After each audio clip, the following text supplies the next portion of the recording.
The lost city of India, Indus Valley Civilization.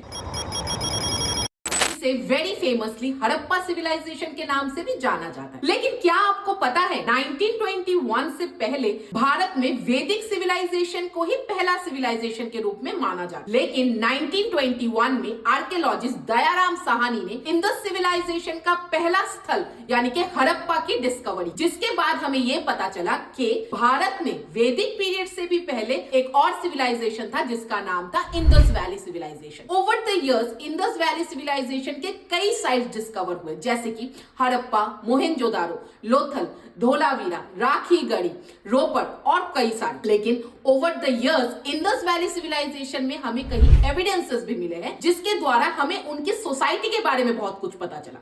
यह माना जाता है कि इंडस वैली सिविलाइजेशन दुनिया का one of the first urbanised civilisation है जहां पे लोग शहरीकरण तरीके से जीते थे। यह भी कहा जाता है कि इंडस वैली सिविलाइजेशन में बिजनेस, ट्रेड और कॉमर्स भी माना जाता था, जहां पे बार्टर सिस्टम को फॉलो किया जाता। इंडस वैली सिविलाइजेशन में सोसाइटी में महिला और पुरुष को समानता दिया जाता था। इनफैक्ट ऐसा कहा जाता है कि इंडस वैली सिविलाइजेशन में सोसाइटी में महिलाओं द्वारा ही डिसीजंस लिया जाता है। इंडस वैली सिविलाइजेशन से हमें कई स्क्रिप्ट्स तो मिले हैं, लेकिन उनमें क्या लिखा गया है या क्या पढ़ा जाता है ये अभी तक अननोन है। अब तक भारत में कई सारे इंडस साइट्स डिस्कवर किए गए हैं। अगर मैं complete area of Indus valley civilisation की बात करूं तो नॉर्थ में कश्मीर से लेकर महाराष्ट्र तक साउथ में, और वेस्ट में अफगानिस्तान ईरान बॉर्डर से लेकर ईस्ट में यूपी तक